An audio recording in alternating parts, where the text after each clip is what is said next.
Hi, and welcome to another edition of the Digital Arts Show. I'm Jim Sirianni, your host with the most. I'm contractually obligated to say that. No, I'm not, and I'm joking, and I use that joke almost every single time. Anywho, thank you for joining us on the Digital Arts Show. This show is actually part of the Digital Arts Festival that is produced by Center Stage Theater of Santa Barbara, California. The Digital Arts Festival shows stream nightly at 7 p.m. And you can find out more on the Center Stage website, centerstagetheater.org, and just click on the blog tab. There's a thing in the middle there that says blog, and also the blog tab is on the homepage. Click on that, and it takes you to the Digital Arts Festival page, where you can find out all about the artists that we've had on before, and also today's artist. The purpose of the Digital Arts Festival is to create an outlet for artists of all kinds to share their work. And because of the shutdown and quarantine, many artists and performers suddenly found themselves with no way to show their work or to perform. And unfortunately, in some cases, the work that these artists have created might not ever be seen by the public, and that would just be too bad. And that has been the case for some organizations. But in an effort to turn that around and to find a workaround, if you will, the Digital Arts Festival was created by Center Stage to help artists and performers connect with their audiences in a virtual setting. So we're trying to, make some lemonade out of the lemons that we've been dealt. So we'll have dance, theater, music, film, visual arts, poetry, storytelling, and much more. And again, in case you missed it, you can find it all on the Center Stage website, centerstagetheater.org, and click on the blog tab. Today's guest is one of my friends and a local artist in town, Deborah Bertling. Deborah has performed on stages throughout Central California in operas, plays, concerts, and stage readings, musicals, and more. She has also appeared in commercials and has done voiceover work for film and TV ads. Her opera highlights include Magic Flute and Madama Butterfly, just to name a small few. And her musical theater credits include Next to Normal, A Little Night Music, Carrie the Musical, and Spring Awakening, also just to name a few there. And her film credits include Earthquake Country, which is currently in post-production, Rescued, which is currently making the film festival rounds, and also South Sapete Street. She has shared personal stories through Speaking of Stories at Center Stage Theater for the past few years. She recently recorded a podcast series voicing an AI-driven android, and I'll have to ask her about that. Deborah is president of the Performing Arts Scholarship Foundation, a nonprofit dedicated to assisting young musicians in Santa Barbara County. She's also vice president of the CAMA Board of Directors and president of the CAMA Women's Board. Deborah is very passionate about music, education, and volunteers as a CAMA, that's C-A-M-A, CAMA Music Matters docent in area schools. And for more about Deborah, you can visit her website, and we'll give that out a couple times throughout the show today, deborahmarksbertling.com, all one word. Deborah, M-A-R-K-S, Bertling, B-E-R-T-L-I-N-G.com. And if you were grabbing your pen, I'll give it out again throughout the show. But I just want to get to the interview and welcome my friend Deborah Bertling to the show. Welcome, Deborah Bertling. Thank you, Jim. I am so happy to see you. I'm happy to see you too, virtually. It's been a while, hasn't it? To be able to see in person. Yeah. How are you doing on this day in May? Today is a good day. I have this to look forward to, and it helps to have things to look forward to. Yes, it does. I am tired of not having any real social life to speak of, but I am grateful for the technology because we've been able to do Zoom cocktail meetings with some friends every Friday night. I have a little Zoom acting thing that I do every Monday night with my teacher and some other actors in town. So I'm trying to mix it up and keep it, not so boring. Right. Well, excellent. It's good that you are finding a way around this quarantine, as many people are. So let me start off by asking for you to tell us a little bit about your background, your creative and artistic path that brought you where you are today. Oh, I started singing before I started talking, I think, according to my mom anyway. I knew that I was going to be a singer when I was very, very young. And in fact, I begged my father to let me sing in church when I was 5 years old. And he put me up in front of everyone, and that was that. So I just Wow. knew I was singing in public. That was always the thing that drove me.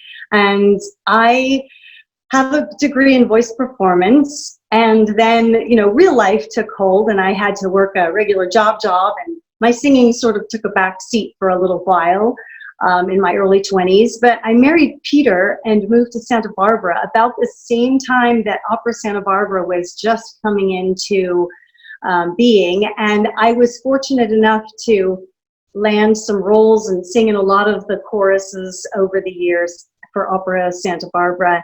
And so I got back into my operatic singing. So I approach everything else that I do from an operatic standpoint, and I'll explain that later. So I branched out in the early 2000s. I started to think, I need a little help with auditioning for opera. So I started taking acting classes.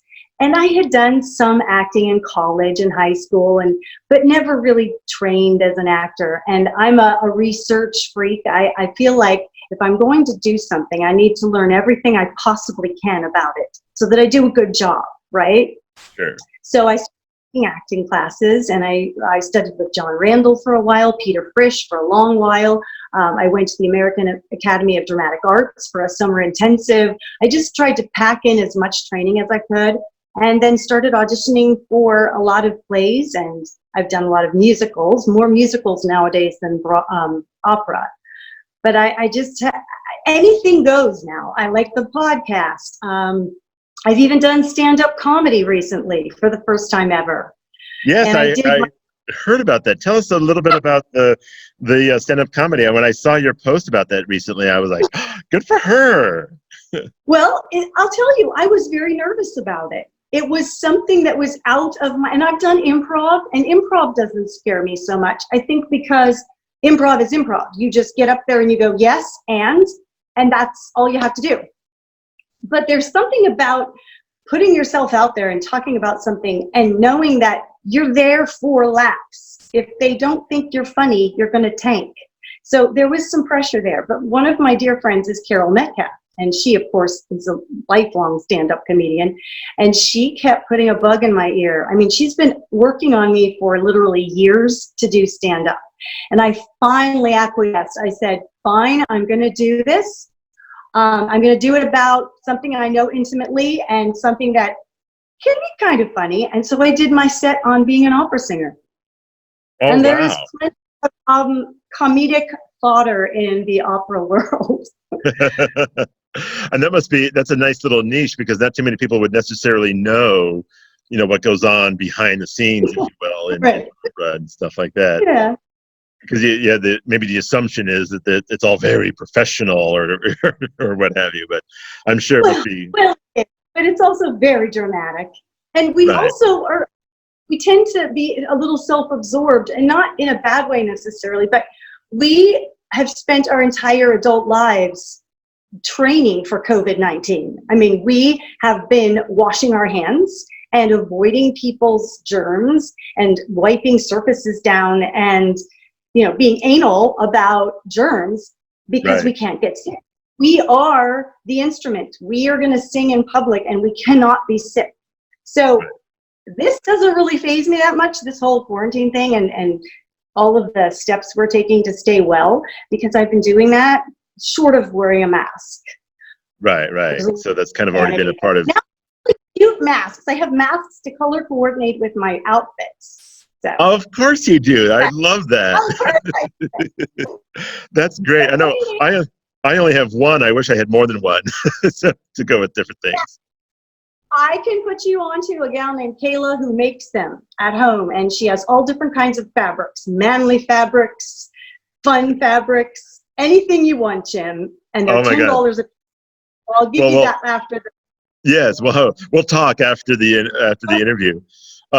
And speaking of, you were mentioning about what you prepare as an opera singer. As I mentioned earlier in your bio, you have a very diverse background. As we've mentioned, you're an actor both on stage and in film, a singer, musical theater, opera, etc. How does your creative process differ in these different pursuits? That's a great question. And I'm going to start by saying I approach everything as if I'm going to be doing opera. And I mean that I am a research freak. And when I was doing opera, it was very important to know the language that I was singing in. And I had to have someone who was fluent in that language work with me on a very good translation, not just the translation in the Schirmer score. And I would learn everything I could about the background of the piece. And in the opera world, we kind of come from a place where the composer is God. The composer has written this music that is actually telling the story. The words are very important too, and the librettist is an important component. But when you look at anything, whether it's a film score or the text from a play, especially Shakespeare, you have to address it like you're going to interpret this piece, and you have to know everything you can about it and why it was written and why this character is the way this character is. So I think I would be a very good dramaturg. And I love being in shows when there's a dramaturg assigned to the project because I learn so much from them. But I already come at something with a lot of research because I just love to learn everything I can about what I'm doing. Right. So go ahead. That is the same no matter what medium I'm performing in. So you kind of use that all across all the different art forms. You use pretty much the same technique as far as research, and that's great. By the way, before I forget, I want to give out your website. We gave it out earlier, but just in case if people want to write it down, if you'd like to learn more about Deborah, her website is deborahmarksbertling.com, all one word, Deborah, Deborah, Marks, Marks, Bertling, Bertling, deborahmarksbertling.com. And she's also available on Instagram and Facebook at Deborah Bertling. And she has a YouTube channel under the same name as well, Deborah Bertling, and you can find her there on YouTube, Facebook, and Instagram. So Deborah, let me ask you, you have, as we mentioned, a lot of experience as a stage actor in opera, musical theater, and also recently you've added film to your repertoire. How do those experiences differ, or are they similar? They differ greatly in the amount of external activity you do. If you're on stage in front of anywhere from 300 to 1,000 people, what you're going to do to convey that character is going to be much bigger than you're going to use on a screen. Everything kind of falls right in the mask of the face. And this is based on the training that I've received and my understanding of the medium. You don't have the luxury of flailing your arms about or prancing around if you're in a semi-close or a very close shot. You have to give everything through your eyes. You have to use your voice. You bring everything down. And it's not that you're giving less, but you're focusing it in a different way. So I really was a little nervous about film when I first started taking film class.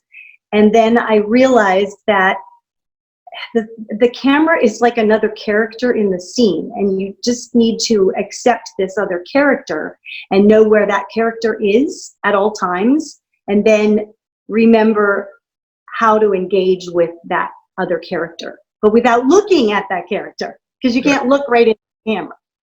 Right, unless would you look at the camera if the camera is supposed to be the other person that you're talking directly to sometimes? In a rare case like that. But. And this actually came up in Earthquake Country because my character in that movie had flashbacks. She would look directly into the camera and then they would fade out. And so we did a lot of shots where I had to look directly into the camera. Oh, okay. But mostly I was looking slightly away from the camera because I wasn't supposed to look right into the camera. Right. Usually. Right. It's like breaking the fourth wall in a play. You're not going to literally talk to the audience, unless it's written that way, and there are things that are written that way, but Right. generally you are talking to other characters, even if you're cheating out, you're trying to be seen. And that's an interesting way to put it too. Is treating the camera as another character in the film, because then that just kind of helps you to create how you respond, how you listen and respond, I guess, in that situation, whether or not the camera is supposed to be someone you're talking directly to, like you're getting in their face or something, or if it's supposed to just be there, taking in the action. That's an interesting way to look at that. And I remember that when I lived in LA for a little while and I did extra work, and you weren't supposed to look at the camera at all. It was like you had to be aware of where it was so that you didn't look at it. Right. And so or that you wouldn't, arbitrarily look at it and go, "Oh God, I'm looking at the camera." But Right. yeah, so there is a lot of differences there between the two mediums. So as we mentioned earlier, you did personal stories. You've done speaking of stories on stage at Center Stage as a writer, as part of the personal stories. Tell us about that experience. What was that like for you, from writing a story to performing it on stage? That was a big step for me, because I've been writing for a long, long time. I wrote poetry when I was young, and I still write poetry very rarely, but I still write some. And I wrote stories, or I wrote journal type things, essays, devotional things, but I never shared them with anyone because I never felt like they were good enough to share with anyone. So when the Speaking of Stories started doing these personal stories, I thought, you know what? It can't hurt to just give them one and see what happens. If they don't like it, they won't choose me and I won't get to do it. But if I don't ever try, I won't ever know. So my first story with them was the story about the year that Peter, unbeknownst to me, we were still dating then, flew my parents out and had a Santa suit for my father. And I was supposed to go to LAX to pick up my sister, who that year was teaching in Seoul, Korea. She was teaching at an elementary school. It was right out of college. It was her first real big job. And she was teaching at a diplomat school. And she couldn't get to Pennsylvania for Christmas, so she came to see me. So we were commiserating over the phone about how it would be so sad that we would be together, but we couldn't be with mom and dad. And so Pete went ahead and bought them airline tickets, put them up at a hotel next to LAX. And then I was supposed to go pick up Becky, but I was going to be surprised and find that my mom and dad were there. But my dad was supposed to appear as Santa Claus. And so I am in the Bradley terminal, flight from Korea, all of these short Korean people all running around. I'm, 5'8". I'm taller than almost everyone. And I see Santa, you can't miss him. He's across the terminal, and I'm walking to try to see if I can find my sister coming out of anyway, whatever that. Yeah. So I'm thinking, he keeps looking at me. This is weird. It's creeping me out. So I continue to ignore him, and then he hands me a butterscotch crimpet. Now, if you grew up on the East Coast, Tasty Cakes. Tasty Cake butterscotch crimpets are one of my all-time favorite little cake snacky things. And so he said, "Would you like some butterscotch crimpets?" And I knew it was my dad. And then I screamed and I hugged him. And I'm like, "Where's mom?" So he said, "Oh, she's hiding over there by the ladies' room." So I ran off to find her. And in the interim, Becky came out of the gate, and I missed her initial reaction, but we heard it from all the way across the terminal. My sister screamed bloody murder. So I put it together as a story, and I mean, my boss was in on it. I was working at Yamaha at the time down in Gwynn Park, and everybody was in it. My roommates, everyone knew about it except me, and everyone kept the secret very well. And so then I came home from the airport, not just with my sister, but with my parents as well. And my dad was dressed as Santa in the car. And so people were honking, and we're on the 405 freeway. And I look over, and there is this white Honda. It is filled with gifts, like up to the gills. And we just started laughing. And so we're honking at them, and then they look at us, and they're like, "Oh my gosh." It was like Santa and a play of toys going down the 405. Oh my gosh, that's funny. So that was the story you told for Speaking of Stories. Yeah. Oh my gosh, that's hilarious. I love that. The little car with the gifts and Santa in the other Yeah. car. It's like, wait, they're supposed to be together. That's a great story. And again, if you'd like to learn more about Deborah, her website is deborahmarksbertling.com. That's deborahmarksbertling.com, and you can see all of her information on her website there. So Deborah, let me ask you then, how have you been impacted by the stay-at-home order?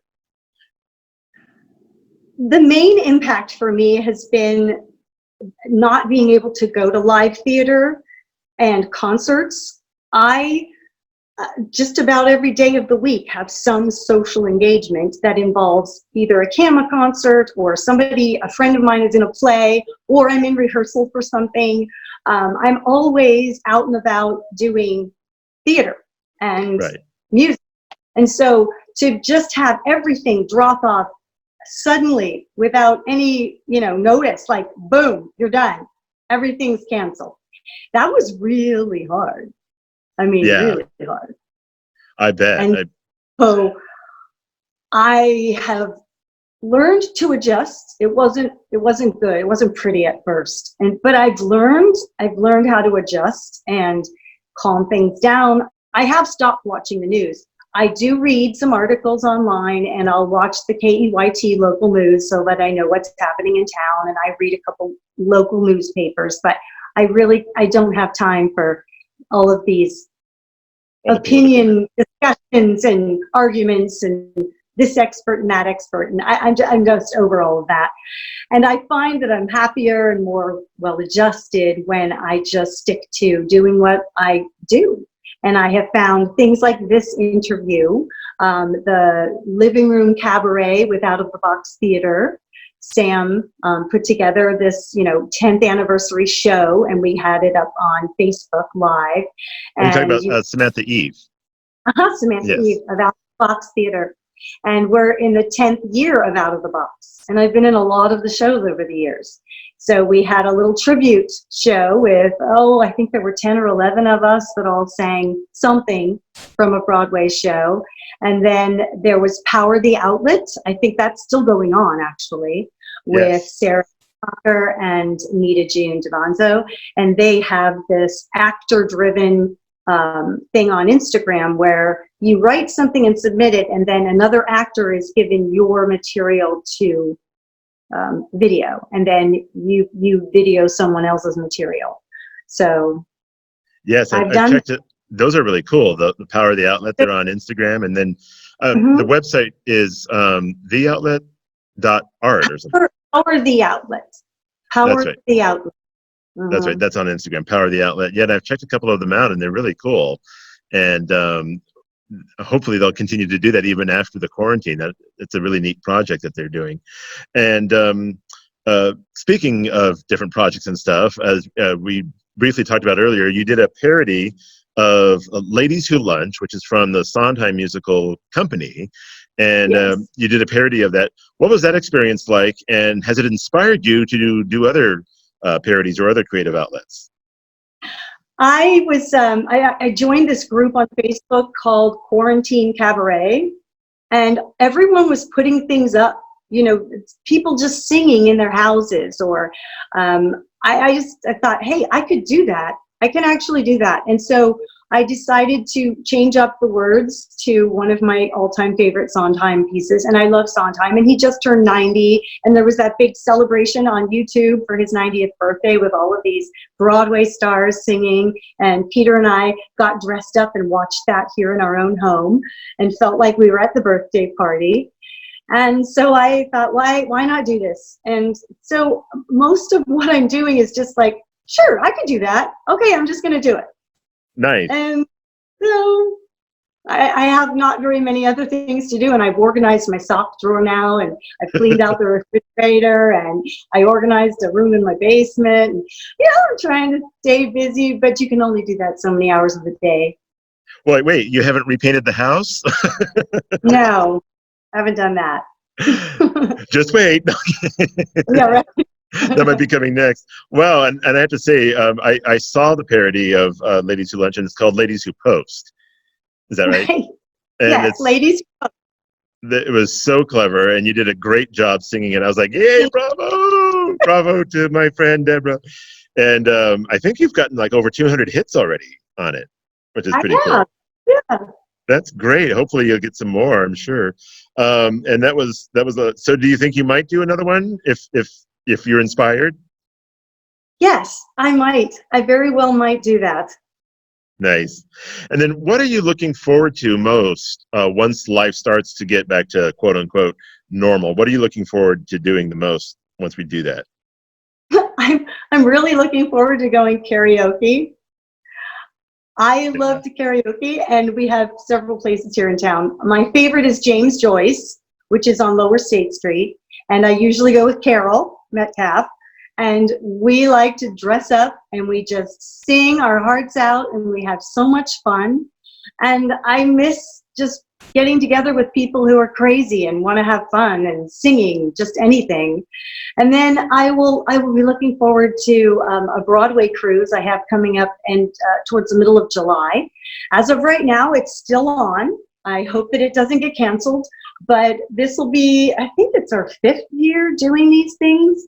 We go out on the channel on the Condor Express, and I've done opera cruises, and this year I'm doing a Broadway cruise with Zach Mendez. He is a tenor friend of mine who also works for Opera Santa Barbara. So we'll be doing things from Les Mis. So we'll be doing a Sondheim tribute. We will do some Andrew Lloyd Webber, a bunch of other things. Nice. It'll be a fun. And That's coming up hopefully, July 18. Yes. it's what? July 18. July 18th. And hopefully, fingers crossed that actually happens. I don't see why not. Hopefully, we'll be out of the quarantine by then, but you never know. But hopefully, that'll be happening. Well, we have that to look forward to. And Debbie, I could talk to you all afternoon. I wish we could talk more, but we're just about out of time. But before we have to go, Okay. I just want to give out your information one more time for folks. Again, Deborah's website is deborahmarksbertling.com. That's DeborahMarks, Bertling, Bertling, deborahmarksbertling.com. And she's also on Instagram, Facebook, and YouTube under Deborah Bertling as well. You can find her on those platforms. And if you'd like to learn more about Center Stage Theater, you can check them out at centerstagetheater.org. That's centerstagetheater.org. And also click on the blog tab to check out the Digital Arts Festival on the blog there. Again, centerstagetheater.org. And if you want to know what I'm up to, if you want to figure out what I'm doing, you can find me on social media as well, Jim on the Air, on both Facebook and Instagram, Jim on the Air. And my podcasts can be found on Spotify and Anchor.fm, Jim on the Air as well. And I just want to thank you all for watching and participating in our festival. And Deborah, thank you for taking time out of your day to join us, and continued success with all of your work. Thank you. And thank you to Center Stage for doing this. Absolutely. Thank you, Center Stage Theater, for putting this together. And we will say goodbye for now and bye for now. Bye, everybody.